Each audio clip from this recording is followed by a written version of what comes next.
If you look at America's wars since the end of the Cold War, right? So 1989, beautiful shot, Berlin Wall coming down, etc. Since then, we have fought, unfortunately, a fairly large number of wars, but never against an adversary who had space capabilities. No American serviceman has had to worry about, am I being watched from space?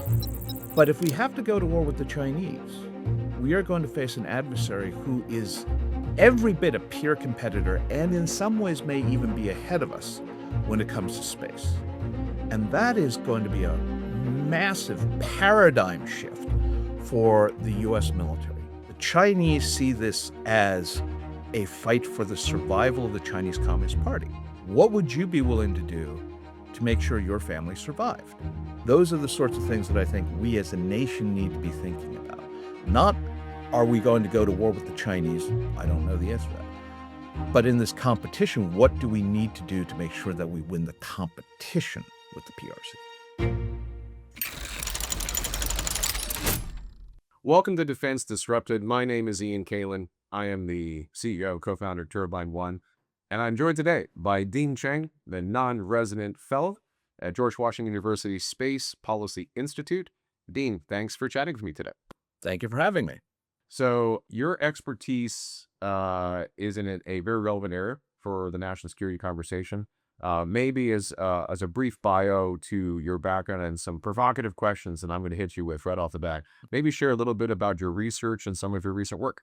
So I've been looking at China's military and in particular China's space program for about the last 30 years. Got pulled into it because an old friend of mine asked me to write a chapter for an anthology back in the late 1990s. He asked me to write on China's space program. And Ray forgot to mention that there wasn't much in English on the subject. Now, he already knew that I could read Chinese, so it all turned out pretty well. But as they say, in the land of the blind, the one-eyed man is king.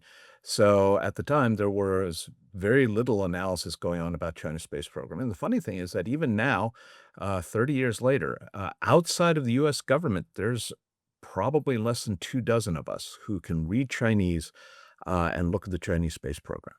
So well, let's jump right into it then. The geopolitical dynamics between countries like the United States and China are very complex. I think from such complexity, obviously there's degrees of confusion and misunderstanding, hyperbole, and to some degree of timeliness. It's in the national conversation because our president just hung out with their leader and recently followed by other nations' leaders. And so a lot of folks are trying to unpack and understand some recent conversations as a means to predict, understand, prepare for that national security future. So I want to learn a lot here today. I'm curious from your level of expertise how much I'll be able to understand. So let me see if I can start with some simple questions just to open up this topic that you've been studying so well for so long. So given that you spent your career studying how China thinks about warfare in space, what's the single biggest thing in your experience that American defense leaders get wrong about Chinese space strategy? I think that it's not so much that they get it wrong as this is unprecedented.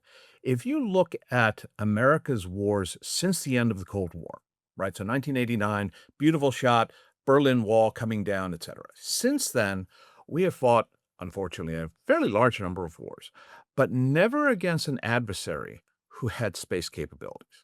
Not the Iraqis, not the Serbs, not the Afghans, right now, not the Iranians.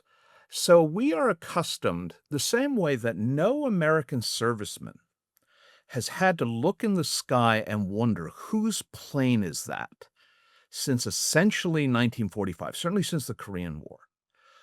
No American serviceman has had to worry about, am I being watched from space? And that is an enormous advantage. We can surprise the enemy. We can move our forces. We can communicate. We can do all of these things.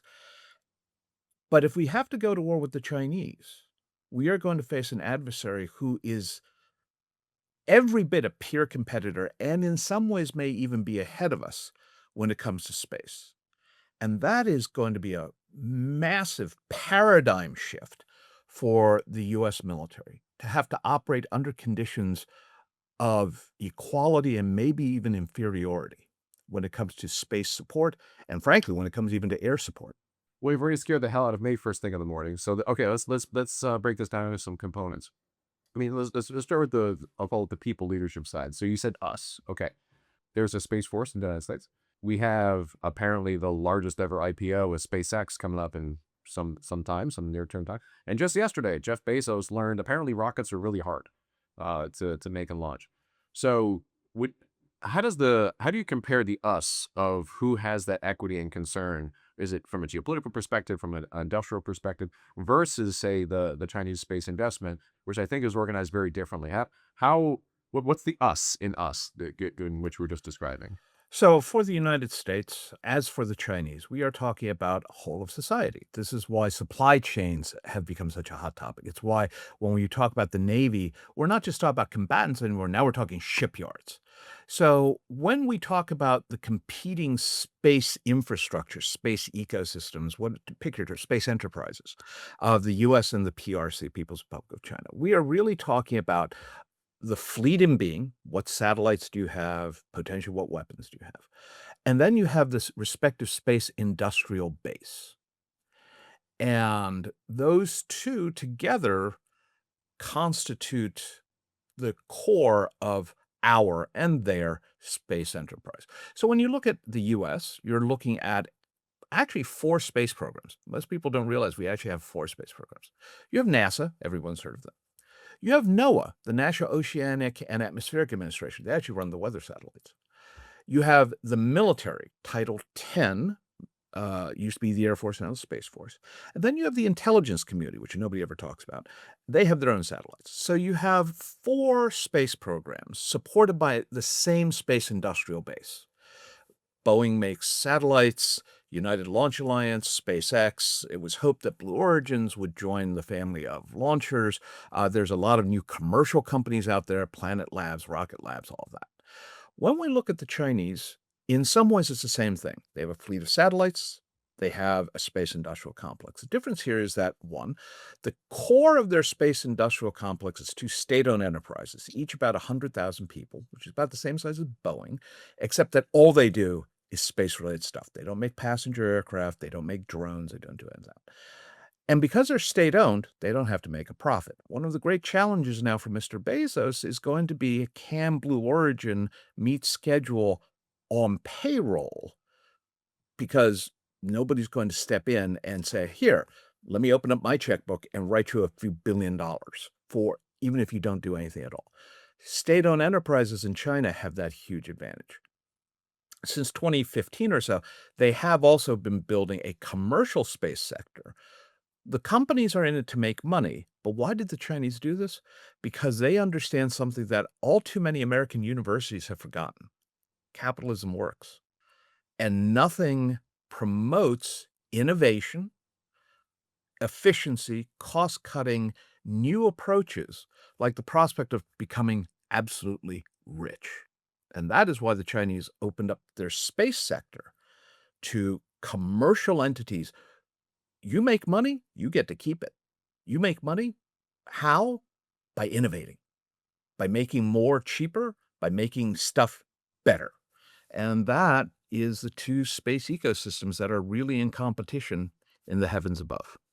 Going back a bit to the Chinese motivation, I guess I'm a little confused by the don't need to make a profit, but opening up for commercial innovation. Are you saying that that in Chinese space complex they're encouraging both?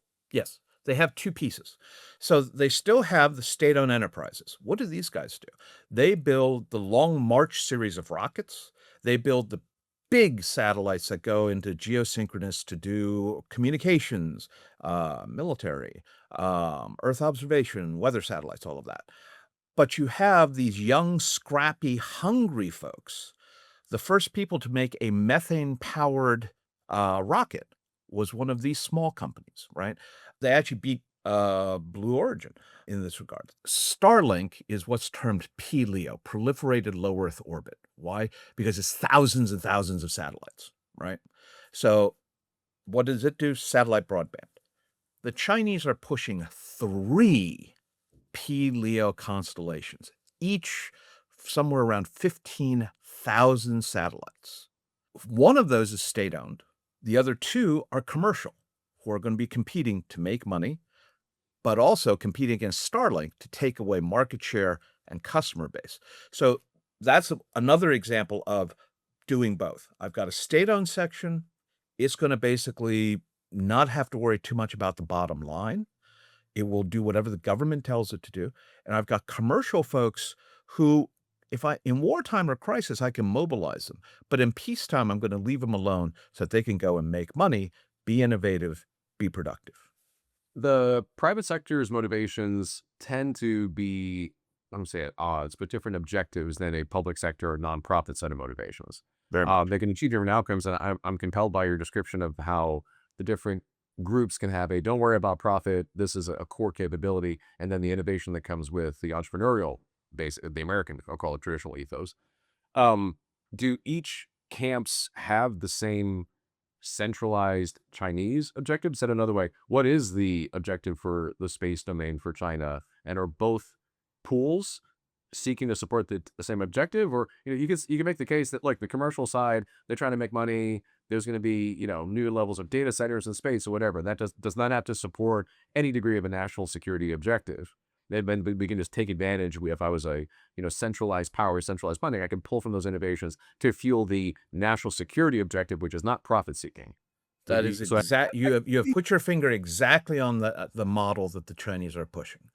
So the Chinese have basically said to their commercial sector, you can go and make money and go at it, have at it.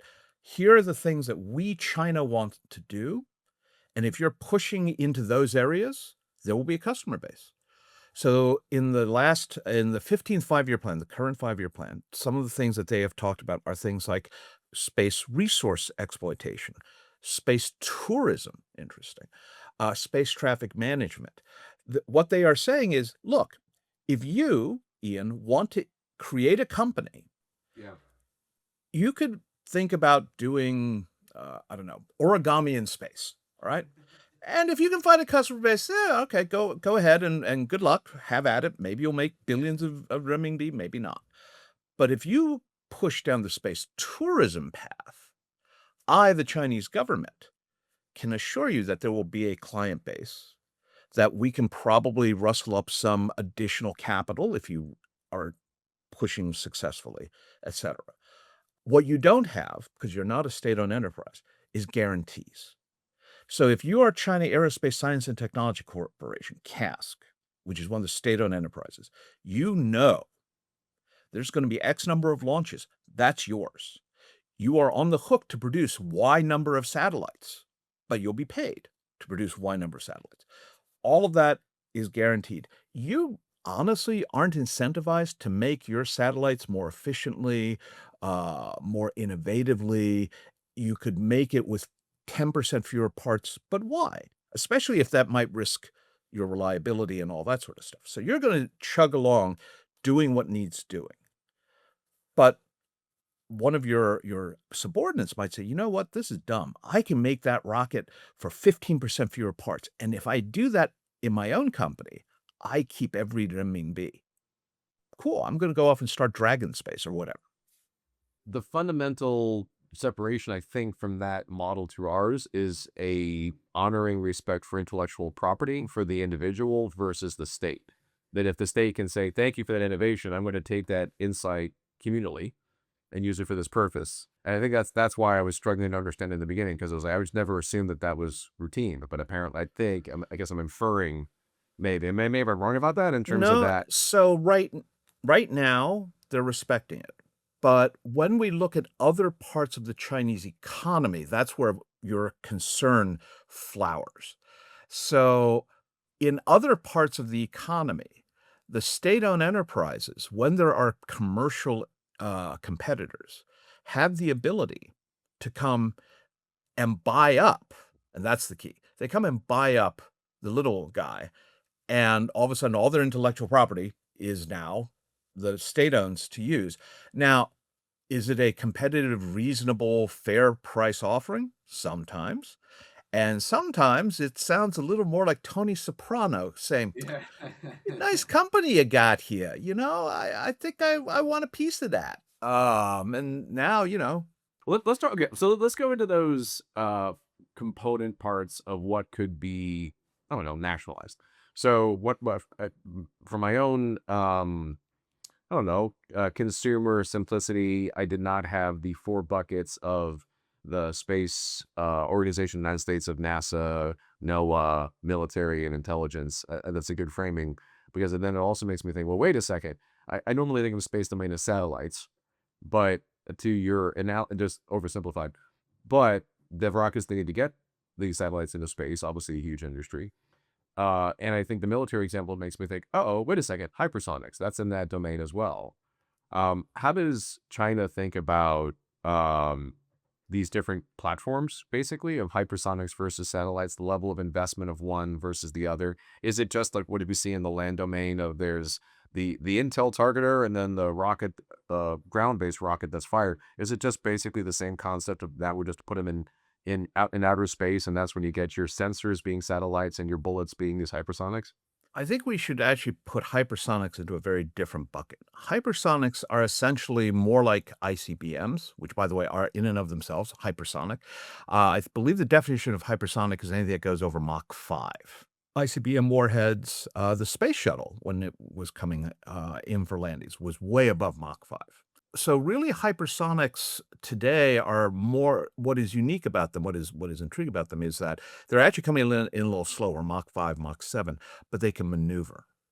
Whereas an ICBM warhead, it fires off, it goes up, separates from the bus, the warheads come down, and it's ballistic, meaning it's on a predictable curve trajectory. The hypersonic glide vehicle, the key term there is glide, is that they can actually maneuver. They can swing off to the left, right. Above all, they can do pop-up maneuvers, things like that, at these incredibly high speeds. And that's what makes them very hard to intercept. So they go through space, just like ICBM warheads do, but they're not space systems like satellites. Yeah, yeah. Now, the flip side, though, again, really great question, is that the Chinese, when they talk about things like space superiority and space dominance, they are talking about space in a very holistic fashion, meaning three broad components. You have your satellites, obviously. You have your ground facilities. How does satellite get into space? You have launch vehicles.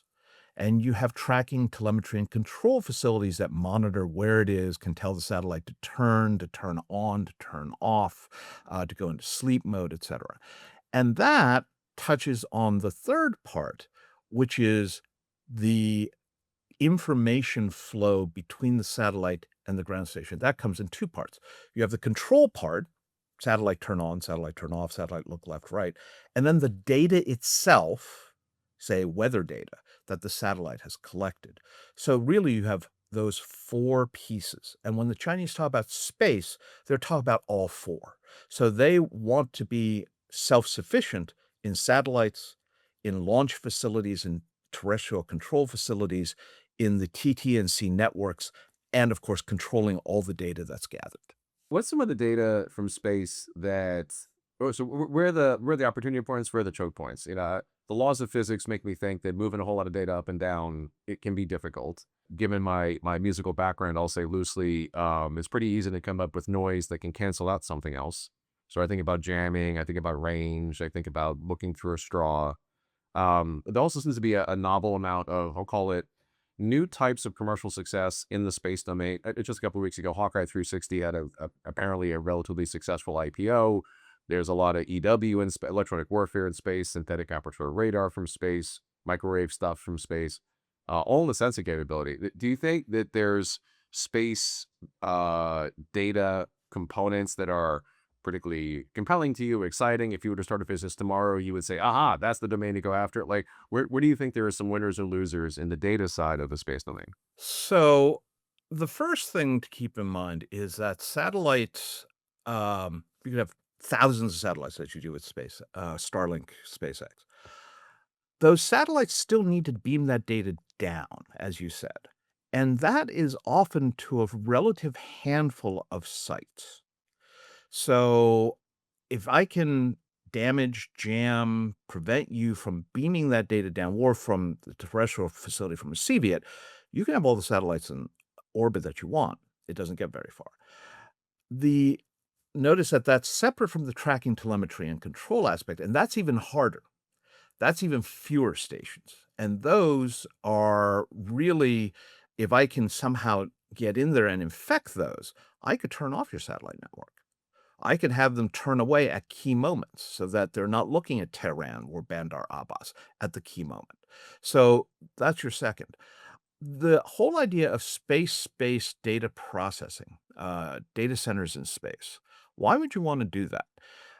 An interesting aspect here is think about drone swarms. Drone swarms are actually fairly data intensive. And if you're going to tie them to the satellites, are you really going to have them picking up the satellites directly? Are they going to have to go through a terrestrial facility? And if I want to do what's sensor to shooter, different satellites find things, electro-optical imaging satellites, versus position navigation, timing, tell you where you are, tell you how far it is to go somewhere, right? So you've got different networks of satellites that need to all combine their information to guide my drone swarm to whatever the target is. If I need to process any of that data, particularly the imaging or the signals intelligence or synthetic aperture radar stuff, now we have an additional time lag. So the interesting idea here is what if I start doing data processing in space so I don't have to beam it back down to Earth? And what if I have proliferated low Earth orbit constellations that allow me to basically be able to talk to drone swarms anywhere in the world? Now, I mentioned earlier, the Chinese are fielding multiple PLEO constellations, and they are already pushing the development of space-based data centers. I would suggest that one of the things that we are looking at is an embryonic stage of supporting global drone operations without having to beam stuff back to Earth and then back into space and then to the Yeah, networks, because etc. it's impossible. It's never going to happen. Yeah. But this could. There is a dominant commercial trend right now for the AI powered orchestration or LLMs or autonomous behaviors, which is so compute heavy that is pushing, I think, a lot of my perspective, a size, weight, and power demand. If we just need more compute, we need more servers in more places. Let's put them in space because it's colder and remote and whatever about access controls. They can just get more compute in more places. But I'm it may just be my occupation that I'm thinking about it more. I'm like, hey, even if you put more computers in space, how the hell are you going to move that data? I don't know that. I think the latency of physics, of acoustics and radio comms would prevent a lot of the drone swarm orchestration from any remote location. I just don't believe it. I think if we live in time and space, then time and space matters. But I like your description. I guess it's more of a skepticism for that capability, but I am compelled by your data intensity description. Completely agree with you there. And if anything, it's getting worse because there's higher demands for more software in more places. These LLMs are getting larger, not smaller. I just don't see, unless there's levels of federation or segmentation or kind of a balkanization of every OpenAI and ChatGPT. I just don't see how that would work. So I think that this is where the reality that the Chinese space program has a massive military component. Every launch site, every TT&C site is run by the Chinese military affects that calculation. If I am going to try and do drone swarms so I can televise any sporting event anywhere in the world to any audience, yeah, I don't think so. But if I have a very narrow requirement that at this time and place, I need to be able to swarm an aircraft carrier battle group. And by the way, I control the spectrum allocation in China because I'm the Chinese People's Liberation Army. I can turn off all the other stuff. Sorry, you don't get to ask, DeepSeek, what's the best recipe for Kung Pao chicken this month? Yeah, that I think starts presenting some interesting, very time specific, very task specific periods where everybody else clear the floor.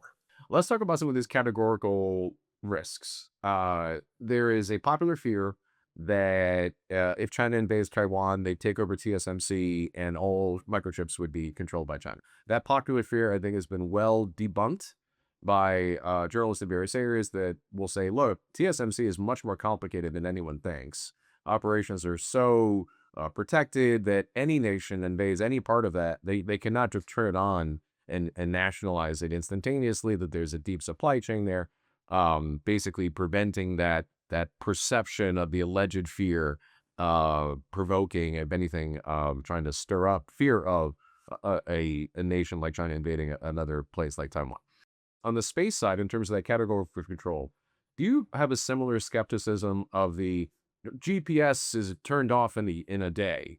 If one nation wanted to, they could render another nation blind and dumb without the APNT, the precision navigation timing, such as provided by the American GPS ecosystem. Do you have a similar skepticism of like, yeah, no, it's resilient, just like no, TSMC is resilient, or do you actually have a fear that our nation could be blinded by another nation like China? As I said at the beginning, part of our challenge is we've never faced an adversary who had a space capability. The Soviets produced something called GLONASS, which was their equivalent to GPS, and neither we nor they really, during the Cold War, were going to target those systems very much. So here's the thing: could you take down GPS? There are ways to definitely affect it. You can jam GPS. There was a company called, I believe, Lightspeed at one point that was going to operate on the same frequencies and was going to effectively blind parts of GPS through basic day-to-day operations, including in some cases near airports. We know the North Koreans have deployed GPS jammers and others, so you can definitely affect GPS. The bigger question is whether or not you could affect it to scale, meaning over broad areas, and one of the interesting problems there is that so much is tied to GPS. It's not just navigation. The timing sequence is used for everything from financial transactions to operating things like your cell phone network. So could you disrupt an adversary, not necessarily taking down the entire system, but even if you were to blind large chunks of it? How well do cell phones work if the Midwest goes out? Because I've deployed, covertly, jammers in the Midwest. The other piece here is how well are we prepared for this?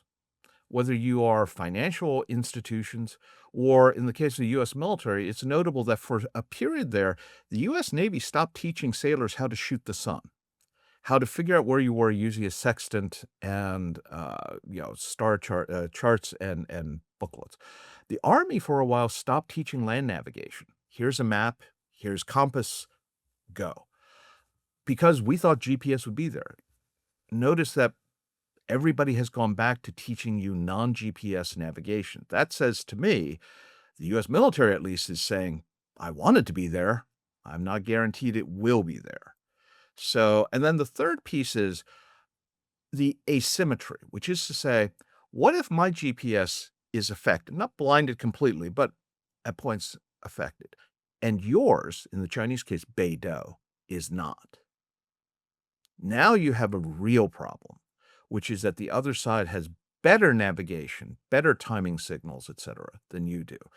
And if you're not training to that asymmetric, disadvantaged situation, now you are operating out of your comfort zone in the highest stakes game of all, that of war.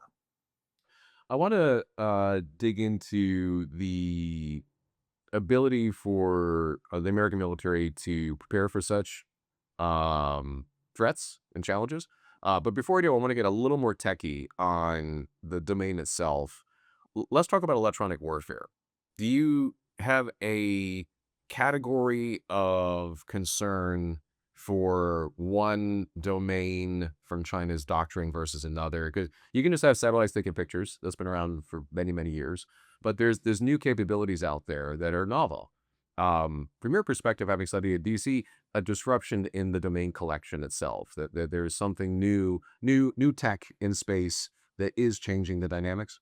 I'm glad you brought up electronic warfare. One of the funny things when you look at how Soviet forces were structured against NATO forces in the 1980s, we look back on it, it's like, well, of course, we would have won the electronic war. We had better electronics. We had microchips, Russian microchips were, the size of bread boxes and all that. Until you start looking at the force structure and you realize that a Soviet division had way more electronic warfare assets and practiced warfare without radios and without all of that, much more than NATO, who had very precise but small numbers.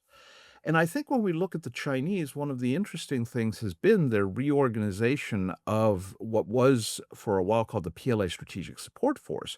They broke that up into three pieces: the aerospace force, sometimes called the military aerospace force, the cyberspace force, and the information support force.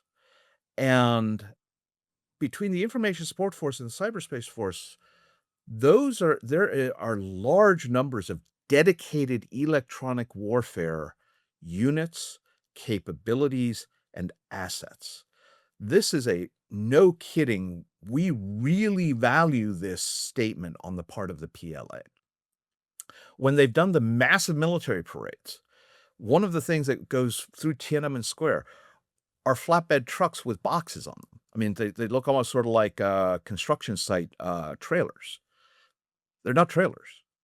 Those are electronic warfare things. It and you're marching them through Tiananmen Square to say, 1, "We, the PLA, think you're really important, and you, the rest of the world, take a look at this. How do you like them apples?" So, I think that this is one of those areas where we sort of think, "Oh, well, we've got some of the best tech in the world." But is it to scale? Is it large numbers? Can it survive if it gets targeted by Chinese cruise missiles and things? Have we got backups? Have we got reserves? Have we got other people who can fill in for the casualties? I'm not sure I would be optimistic about this. Again, because we're facing an adversary that is unlike anyone we fought since 1990. So in closing here, let's go back to the supply chain and the resiliency point that you brought up before. We weren't prepared for World War II, but the nation nationalized its levels of Ford Motor Companies and General Mills, and we were able to answer the call and wake up the sleeping giant. Is that what it's going to take for America to care about the space domain appropriately in terms of its supply chain? You talked about the level of risk with asymmetry. Um, I've worked for the governments of this country in many forms: city, county, state, federal, a bit of international stuff. My general perspective on the American military or American bureaucracy, federal bureaucracy, they can move at monstrous power and speed, but not because it's a good idea. There has to be some crisis, like a 9/11 or it took a 9/11 to get the CIA and the FBI to talk to each other. Like it takes something, not that they shouldn't have done it, not that the best product shouldn't gone forward for the best price, but that's not really what I've seen over the past 20, 30 years. So I guess I'm asking for optimism. Do you think that just the right education could force the level of change to adapt to that risk, or are you just waiting for the explosion first and then hoping that we can nationalize as we did after World War II, after Pearl Harbor? Previous boss of mine once said that I was the most depressing human being he'd ever had work for him. So I'm afraid that I am not going to be able to provide you with much in the way of optimism. The World War II analogy is especially problematic. Not a single battleship, and I believe not a single aircraft carrier that was ordered after December 7th, 1941, saw action. That's because we had actually started the massive naval buildup in 1940, long before Pearl Harbor happened. So, if we are gonna need a Pearl Harbor, we've got 2 problems. The more obvious one is it actually takes a lot of time to convert and to mobilize and to make these things. But the other part is that the Chinese are very good students of other people's history as well as their own. They're not gonna give us a Pearl Harbor. They are going to work very hard to avoid some single unifying event that is going to make everybody in this country say, "Oh, shoot. Well, now we know who the enemy is." So, are there things we can do nonetheless to prepare? We actually rely already pretty heavily on commercial space capabilities. SpaceX has 90% of US launch capacity, and I believe it has now launched more things into space than all of humanity combined since the beginning of the space age.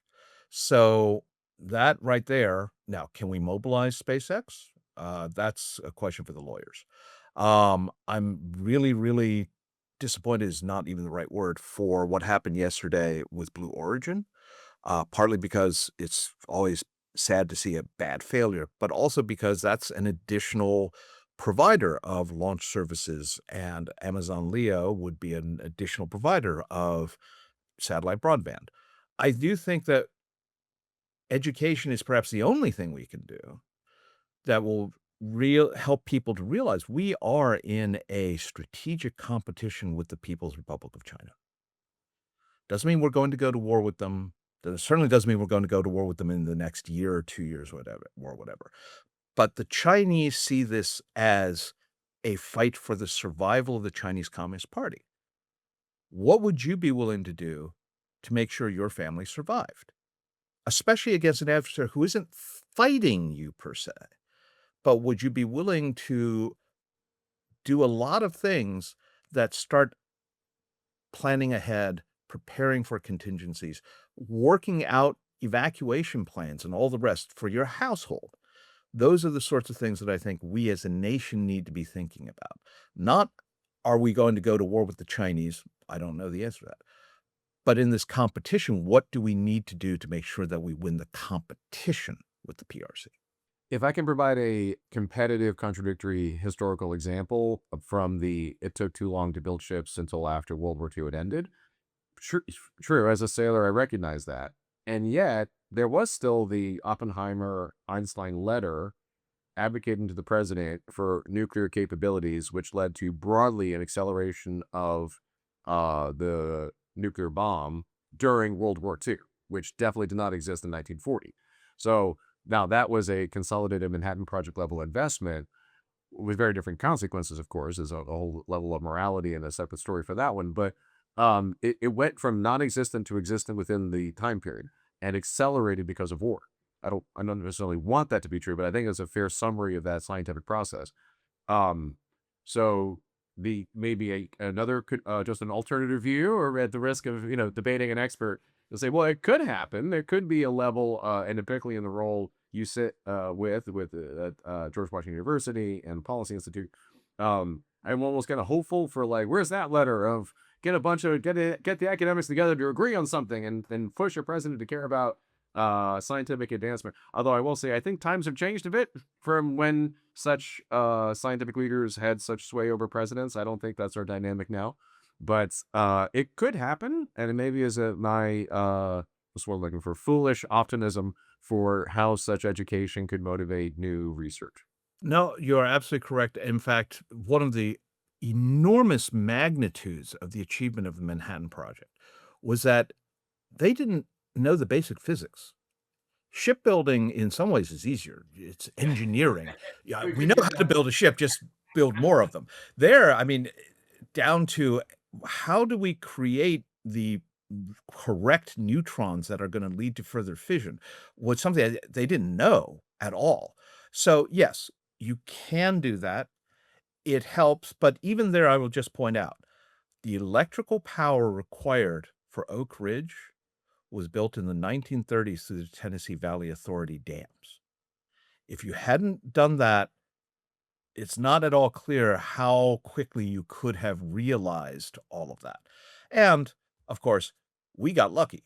We got all the best physicists. The Germans had some. They were barking up a lot of wrong trees, and so they wound up not succeeding. Cyber nuclear as well. So part of me is even getting excited to get into that category. But I hear your point on the standing on the shoulders of giants and having the infrastructure to be able to compete. I think a complaint that I've heard from active duty folks in the Space Force is that they're being asked to dominate a domain that was created very recently without the level of infrastructure to achieve that objective. And I think that, I don't know if that resonates with you, that you're hearing that gap and we haven't had the infrastructure, the Tennessee Valley Authority of an infrastructure for years. Look at the data integration efforts of the Middle East right now. There's a lot of AI can be put to great use when you've spent decades working on owning the integrations. We don't. I think your point, and correct me if I'm off on this, is that we don't have the same level of that infrastructure built up so that we can achieve such dominance in this contested domain. Am I paraphrasing? I think that's correct. I think there's also mindset issues. If you talk to Navy, you talk to Air Force, you talk to ground force, Army people, they can tell you what it means to try and dominate, what it means to try and to control. And no one in Congress, no one else is going to say, "Oh, well, no, we shouldn't try to control the world's oceans." Whether we can afford to is a different question, but yeah, should we? Space for a long time was viewed as a sanctuary. Space is infinite. Now, the areas of interest are less infinite, but we're already talking about lunar and other domains, and space is hard. Rockets are hard. Space is expensive. And I keep coming back to this. We've never been in this situation before. The Air Force, the Navy, the Army, they all can say, we have been in situations where we were not going to win, right? If you were flying P-40s against Zeros in 1941, you were at a disadvantage. But nobody's fought a space war. And so what's involved and what's required and how much do we need and how much is enough and how much is not enough, that's all open to debate.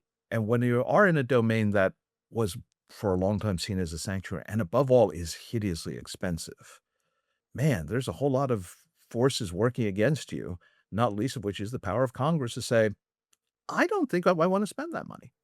I'm thinking about that battlefield experience. As far as I know, I'm thinking through the back of my head.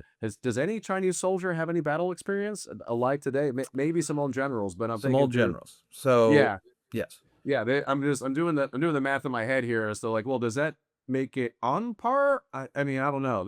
I don't want combat zones to be laboratories or educational environments, but I do think there's something that goes with that. But maybe that's the unfortunate truth of that political event is that lessons are learned, hopefully, from our own experiences and others. As you mentioned, the Chinese process is one to study their own history and others as well. And so I hope my point of all of that is I hope that we are competing on the academic battlefield as much as the actual battlefield.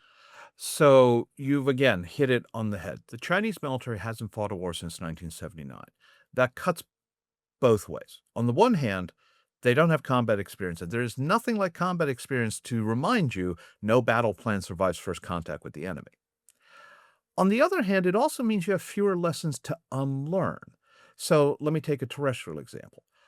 The last major naval war until the Russian-Ukraine situation and a little bit now in the Persian Gulf was 1982, the Falklands War. So that's about 44 years ago. Now, to this audience of more tech-oriented folks, everybody I'm sure has heard of Moore's Law, where you double the number of microchips on a wafer every 24 months, conveniently about 2 years, which means that since the Falklands, there's been 22 iterations of Moore's Law. And because it's geometric, that's 2 to the 22nd, which is, I think, something like 2 million, might be 1 million. The point is, today's weapons are 1 to 2 million times smarter, faster, etc. So what lessons can we take from the most recent naval war, and what lessons should we unlearn because they're no longer applicable, versus the Chinese who haven't fought at all at sea, and therefore they don't know, but they also don't know what they don't know.